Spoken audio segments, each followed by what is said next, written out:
Audible.fr, bougez, vous lisez. Audiolib présente Pandémia de Franck Tillier, lu par Michel Rimbaud. Vous qui entrez, laissez toute espérance.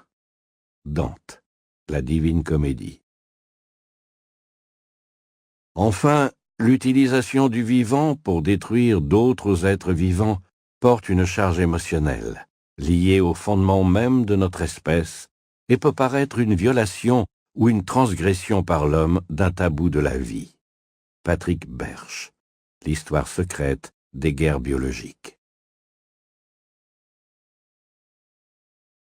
Prologue. Le premier son qu'entendit Gabriel fut le cliquetis de la chaîne menottée à sa cheville gauche. La douleur sous son crâne était abominable. Recroquevillé sur le flanc, il fit glisser ses doigts sur la surface métallique qui lui entaillait la joue droite. Il devait s'agir d'une grille de ventilation en acier, l'un de ces trucs qui soulèvent les robes des filles lorsqu'elles marchent dessus. Gabriel aimait bien ces grilles-là d'ordinaire. Il devina que de l'eau circulait dessous. Où l'avait-on emmené et pourquoi? Il cuvait encore son mauvais vin, mais il se souvenait avec exactitude de cette silhouette noire jaillie de nulle part sous le pont.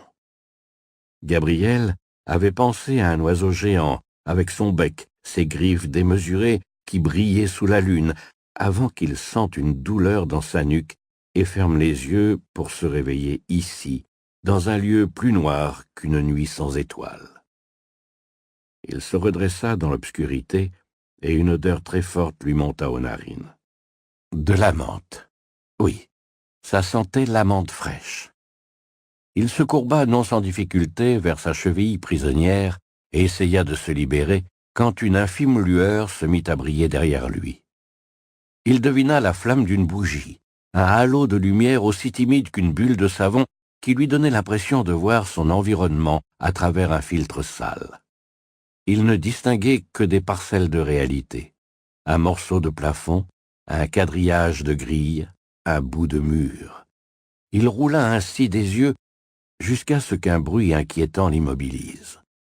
Ça venait de l'autre côté de la source lumineuse, dans la diagonale opposée à celle où il se trouvait. Gabriel voulut se relever, mais un tourbillon dans sa tête l'en empêchait. Alors, il resta dans la même position, sur la défensive, comme un chien prêt à bondir. Il picolait beaucoup, n'avait plus l'esprit très vif, mais il savait sentir le danger. Au fil des ans, son instinct de survie s'était développé, et Gabriel n'était pas du genre à se laisser faire. Très vite, il comprit que l'étrange bruit était celui d'une chaîne, une autre chaîne. Une main pénétra dans la sphère de lumière. 5 doigts implorants, d'abord raides, qui se recroquevillèrent pour saisir l'obscurité. Gabriel ne voyait que cette main qui cherchait à atteindre la bougie, et il comprit qu'elle n'y arriverait pas. De l'autre côté devait se tenir quelqu'un qu'on avait sans doute enlevé et emprisonné, comme lui. Avec prudence, il se traîna sur la grille en métal qui lui meurtrissait les paumes et les genoux. Il fut stoppé net par sa propre chaîne, tendue au maximum. Alors, lui aussi lança son bras droit vers la bougie, à l'instar de la main qui s'accrochait à présent à la grille, comme pour l'arracher. Mais il ne put toucher ni la bougie, ni la main, désormais ouverte devant lui. Gabriel eut beau forcer, tendre chaque muscle, chaque phalange, ce fut en vain. Il n'eut pas le temps d'ouvrir la bouche. Une 3e main plus petite et plus abîmée surgit sur sa gauche à 1 mètre environ. Puis une autre, grande et maigre celle-là, est venue du dernier angle de la pièce.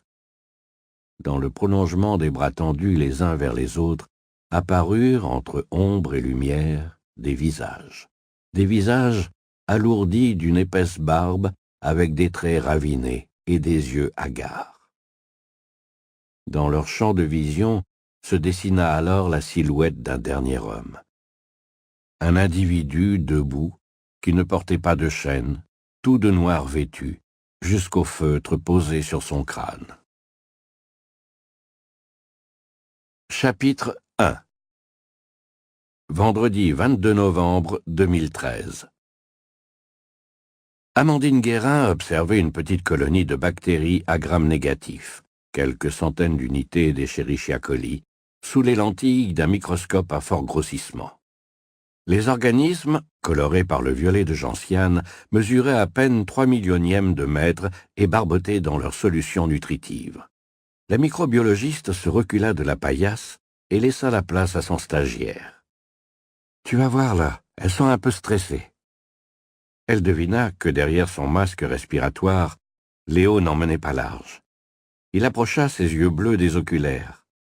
Dans cet environnement sécurisé, on manipulait des salmonelles, des staphylocoques, des listeria que l'on sortait de congélateurs à moins 80 degrés Celsius, situés dans un coin du laboratoire. Des bactéries rarement mortelles, mais à utiliser avec la plus grande précaution. C'est plutôt moi qui suis stressé. Au pire, elles te colleront une diarrhée de 3 ou 4 jours. Dis-moi, quelles sont les causes de stress des bactéries? Les changements de température, le froid, le chaud, les modifications de l'environnement d'un point de vue chimique, la pression, la luminosité. Et quelle stratégie développent-elles face au stress? Elles vont consommer le moins possible d'énergie, se mettre en dormance ou se coller les unes aux autres. Certaines bactéries comme l'anthrax vont fabriquer des spores pour se protéger de l'environnement. Parfait. Quand quelqu'un frappa avec vigueur sur l'unique paroi translucide du laboratoire sécurisé de type NSB2, soit de niveau de sécurité biologique 2. Amandine tourna la tête. C'était Alexandre Jacob, le chef du groupement d'intervention microbiologique, le GIM. Elle lui fit signe d'entrer, mais il refusa. À l'évidence, il n'était pas d'humeur à enfiler une tenue. De ce fait, elle donna quelques consignes à son étudiant, abaissa son masque sur sa blouse, ôta ses gants et se lava les mains, frottant avec soin entre chaque doigt, insistant sur ses ongles coupés à ras. Elle sortit par le sas. Derrière elle, sur la porte, était accroché un panneau jaune et noir d'avertissement de danger microbiologique. « On a une alerte sanitaire. Tu peux te mettre en route dans une demi-heure ?» Je bossais sur mon sujet de recherche avec mon stagiaire. Mais il n'y a pas de souci. Ce jour-là, Amandine était d'astreinte microbiologique jusqu'à 17 heures. Elle devait être joignable en permanence et capable d'intervenir au plus vite n'importe où en France. Une espèce de GIGN du microbe qui comportait 4 scientifiques chevronnés et mobiles parmi les 12 employés du GIM. Parfait. J'ai reçu un appel de la préfecture du Nord. Tu fonces à la réserve ornithologique du Marcanterre en baie de Somme. Raison officielle de la fermeture du parc, problème de maintenance. L'Institut de veille épidémiologique demande une grande discrétion. Vous prendrez la voiture de Johan, il est déjà au courant. Protocole habituel. Très bien. Et la véritable raison de la fermeture du parc? Alexandre Jacob était habilité confidentielle défense et n'était pas le plus bavard du service. Dans une réserve pour oiseaux, qu'est-ce qu'on trouve à ton avis? Chapitre 2. Amandine signala à son stagiaire que les manipulations étaient terminées, se chargea de nettoyer et désinfecter le matériel, puis jeta sa tenue dans une corbeille à déchets infectieux. Elle ne portait pas de charlotte. Ses cheveux, d'à peine quelques millimètres, dévoilaient un crâne presque chauve qui interpellait tous ceux qui la rencontraient pour la première fois. D'ordinaire, on voyait ça chez les mecs, rarement chez les belles femmes rousses. Amandine n'avait les cheveux longs que sur quelques rares photos, dont les plus récentes dataient de 3 ou 4 ans. Elle fit un détour par son bureau, histoire de récupérer ses effets personnels, avant de retrouver son collègue Joanne Dutreil sur le parking bondé de l'Institut Pasteur à Paris. Ici, comme à Lille, des milliers de passionnés menaient des recherches sur le cancer, Alzheimer, les gènes, repousser les maladies, les combattaient, fidèles à l'esprit de Louis Pasteur, guérir parfois, soulager souvent, écouter toujours. Le tout avec la générosité des gens. Si Pasteur Lille et Pasteur Paris existent encore de nos jours, c'est en très grande partie grâce aux dons. Les deux microbiologistes franchirent la barrière de sécurité et se retrouvèrent en plein 15e arrondissement, pas loin de la gare Montparnasse et de sa tour gigantesque. Ils prirent la route au volant de la Kangoo de Johan. Dans le coffre se trouvait déjà tout le matériel nécessaire à leur intervention, impeccablement ordonné de part et d'autre, avec une rangée centrale entre les valises et les jerrycans. Dans le monde de Johan, tout devait être symétrique, et c'était sans doute pour cette raison qu'une grande raie fendait en deux sa chevelure noire. Amandine boucla sa ceinture. « T'en sais peut-être plus que moi sur cette affaire du Marcanterre. J'ai l'impression que Jacob ne m'aime pas beaucoup. Mais si, il t'aime bien. Faut lui laisser le temps de s'acclimater à la capitale. Il vient du sud, il l'a un peu mauvaise. Et puis, Jacob a la pression. Jamais facile de débarquer et de succéder au départ en retraite de l'un de nos plus prestigieux chercheurs. » Amandine regarda son collègue de travers. Ils avaient le même âge, 34 ans. Bien que Johan fasse plus âgé avec sa raie très intello, sa petite moustache et ses sourcils qui se rejoignaient pour ne former qu'une barre d'un noir corbeau. Les curiosités de la nature ne se trouvaient pas que dans les boîtes de pétri. Alors, ce parc du Marcanterre? C'est l'un des guides naturalistes de la réserve qui a donné l'alerte ce matin, en tombant sur 3 cadavres de cygnes sauvages. Il a informé son directeur, qui a suivi les procédures en cas de découverte d'oiseaux migrateurs morts. Il a immédiatement appelé l'Agence sanitaire nationale. Une demi-heure plus tard, l'Institut de veille épidémiologique était au courant et lui a fait fermer la réserve. Les services vétérinaires se rendent également sur place. Des oiseaux migrateurs? La dernière alerte de ce type en France remonte à 2007, si ma mémoire est bonne. En Moselle, oui. Et rien d'alarmant, c'était juste un virus quelconque. En espérant que ce sera encore le cas. On est en plein flux migratoire, et ce ne serait pas très rassurant de commencer à voir le virus H5N1 de la grippe aviaire traîner dans le coin, même si, comme dirait Jacob, on maîtrise. Il surprit Amandine à bâiller. Son visage retrouva de la gravité. « Au fait, comment va Fong ?»« Il va... » Elle soupira. « Jacob est assez curieux. J'ai appris qu'il essayait d'en savoir plus sur ma vie privée.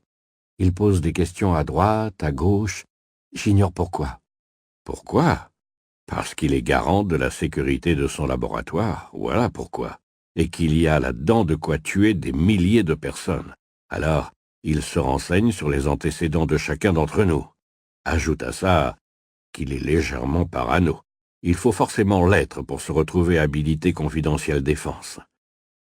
Tu es le seul à savoir pour Fong. Ça ne doit jamais remonter aux oreilles du boss, ok? Je ne veux pas qu'il se serve de ma vie privée contre moi si un jour il décidait de me mettre des bâtons dans les roues. J'aime bien aller sur le terrain, au contact. Parfois, j'étouffe dans les labos. Tu sais que tu peux compter sur moi. Elle se pencha vers l'autoradio, tomba sur les informations et préféra basculer sur de la musique. Un tube de Goldman. Comme toi. La jeune femme plaqua l'arrière de son crâne contre l'appui-tête et regarda les immeubles de banlieue, soudain silencieuses. Des bars anonymes, sans lueur d'espoir. C'était triste, sale, déprimant, comme de la crasse sur un pare-brise.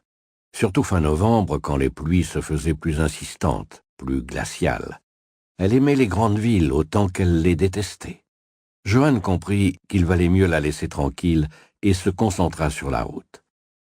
Ils arrivèrent dans la Somme 2 heures plus tard. La réserve naturelle se situait juste en bordure de baie. Une fois sortie de la voiture, Amandine s'étira et fixa l'horizon. Les couleurs étaient celles d'un jour d'automne, mais la jeune femme se dit, à voir la mer du Nord rouler ses vagues au loin, que les nuances de gris aussi pouvaient être magnifiques. Elle huma l'air frais à plein poumon. Peut-être aurait-elle dû venir plus souvent sur la côte du Nord avec Fong, profiter de la mer, de la nature, profiter d'eux. Mais le travail, ses expertises, ses recherches en laboratoire l'avaient bouffée. Et aujourd'hui, comme Johan voulut porter seule leurs 2 valises de matériel, une dans chaque main, question de symétrie, Amandine le laissa faire, elle se contenta de prendre le jerrycan vide. Les scientifiques se présentèrent au directeur de la réserve. Joanne Dutreil, et voici Amandine Guérin, équipe mobile du GIM de Pasteur Paris. L'homme leur tendit une main épaisse. Il avait la cinquantaine et ses petites lunettes à la monture elliptique ne parvenaient pas à masquer l'inquiétude de son visage. « Je suis Nicolas Pion. 2 personnes des services vétérinaires et 2 pompiers sont déjà sur place. » Le directeur les emmena à travers la réserve qui s'étendait à perte de vue. De grands vets d'oiseaux fendaient le ciel dans un ballet somptueux, mu par une insondable volonté de survivre. Certains groupes partaient pour les terres brûlantes de l'Afrique, d'autres arrivaient des régions glacées boréales. Amandine savait que cette partie du nord-est de l'Europe, avec la Belgique, l'Allemagne, la Bulgarie, était un important couloir migratoire, brassant chaque année des dizaines de milliers d'oiseaux. Johann observa l'environnement avec attention. Pas d'autres cas d'animaux morts détectés dans la réserve? On a fait le tour, rien d'anormal à première vue. Vous avez des infos sur ces signes? D'après l'un de mes employés, ils étaient déjà sur l'étang hier, mais bien vivants. Ils descendent des régions boréales, de Russie notamment, pour une longue pause hivernale. Cette espèce est rarement présente dans le Marcanterre et les migrations ont lieu tard cette année. Peut-être l'hiver sera-t-il doux, ou bien c'est le réchauffement climatique qui dérègle tout, qui sait. Ils arrivèrent à proximité d'une petite étendue d'eau, au milieu de laquelle s'affairaient 2 gus sur une barque, masquée et gantée. Des pompiers se chargeaient de ramer et de stabiliser l'embarcation. Ils récupéraient les cadavres de cygnes et les enfermaient dans des housses blanches, elles-mêmes confinées dans des emballages biologiques. Les volatiles seraient autopsiés dans un environnement sécurisé, un laboratoire de type NSB3+, le summum en matière de sécurité. On ne plaisantait pas en cas de soupçon de virus aviaire. Amandine fixa les autres oiseaux présents sur l'étang. Des canards, des aigrettes, des poules d'eau, des porteurs potentiels de virus qui n'allaient pas tarder à poursuivre leur migration vers des zones plus clémentes et jouer leur rôle comme n'importe quel être vivant de vecteur à microbes. Les 2 scientifiques enfilèrent leur tenue de protection, gants, combinaisons, masques, Charlotte pour Johann, surbottes en papier. Ce dernier expliqua au directeur le processus, tandis qu'Amandine sortait le matériel. En complément du travail des services vétérinaires, nous allons prélever des échantillons d'eau, de boue et de sédiments là où se trouvent les fesses des cygnes morts. Le virus, s'il s'agit bien d'un virus, s'est dilué dans des milliers de litres, mais vous vous doutez bien qu'on ne va pas recueillir de telles quantités dans le coffre de la Kangoo et tout analyser en laboratoire. On va remplir le jerrycan à plusieurs reprises, aspirer l'eau avec cette pompe, piéger les micro-organismes avec des filtres spéciaux, de façon à ne garder au final que quelques millilitres de liquide dans lequel il y aura une forte concentration microbienne, compléta Amandine. Pion allait et venait nerveusement. Les explications semblaient lui passer par-dessus la tête. « Mes employés sont sur le carreau. Des gens attendent à l'entrée de la réserve. Quand est-ce que je vais pouvoir rouvrir le parc ?» Les scientifiques échangèrent un regard. Johann se tourna vers la barque qui revenait et fit un petit signe amical, laissant à Amandine le soin de donner des explications. « Une fois que nous aurons les échantillons, nous les transmettrons au Centre national de référence grippe de Pasteur Paris. Ce CNR est le seul laboratoire avec Lyon qui se charge de tout ce qui concerne la grippe à l'échelle nationale. Quelques heures après, si tout se passe bien, on saura s'il s'agit d'un virus type grippe aviaire H5N1. Et si c'est le cas, il y aura une fermeture probable de votre réserve quelques jours, le temps de s'assurer qu'il n'y a pas d'autres oiseaux morts et que le préfet prenne une décision. Fermer toute la réserve à cause de 3 cygnes morts? Mais nous sommes désolés. Les protocoles à suivre en cas de soupçon de grippe aviaire sont très stricts. Vous connaissez comme nous le risque de propagation aux élevages et la dangerosité de ce virus. Le périmètre de sécurité doit être le plus vaste possible.